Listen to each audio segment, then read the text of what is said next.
হিসাবে আসছি আর উপস্থাপনা আগেও করা হয়েছে বাট এটা আসলে আমার কাছে খুব বেশি স্পেশাল বিকজ আমাদের এই প্ল্যাটফর্ম থেকে 10টা উইনার বিশ্বের 10টা বিউটি প্যাজেন্টে তারা প্রত্যেকেই এক একজন কম্পিট করবে তারা বাংলাদেশকে প্রতিনিধিত্ব করবে সো আসলে এটা কি বিশ্বের আসলে কয়টা দেশে হয়েছে I am not sure about it so it's a very big thing for Bangladesh.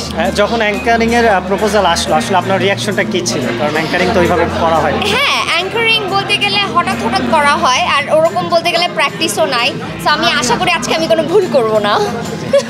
DJ সোনিকাকে একটু দেখা যাচ্ছে যে ফিটনেস নিয়ে একটু সচেতন হয়েছেন বা না আমি একদম সচেতন হই না আমি মোটা হচ্ছি খালি দিন দিন।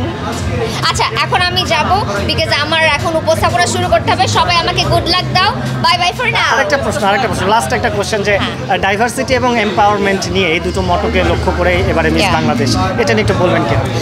ওয়েল আমাদের মিস বাংলাদেশ যারা প্রতিযোগীরা আছে তারা প্রত্যেকেই বিভিন্ন প্রতিভায় তাদের বুদ্ধিমত্তা দিয়ে সব ধরনের ডাইভার্সিটিকে অতিক্রম করতে সক্ষম সো তাদেরকে এর জন্যই আমরা সেভাবে করে ট্রেন আপ করেছি রেডি করেছি যাতে তারা বিশ্বের দরবারে বাংলাদেশের বিভিন্ন ব্যাপারে কথা বলতে পারে বাংলাদেশকে তুলে ধরতে পারে বিভিন্ন ডাইভার্সিটি কীভাবে মোকাবেলা করা যায় সেটাকেও তারা যাতে তাদের বুদ্ধিমত্তা দিয়ে মোকাবেলা করতে পারে।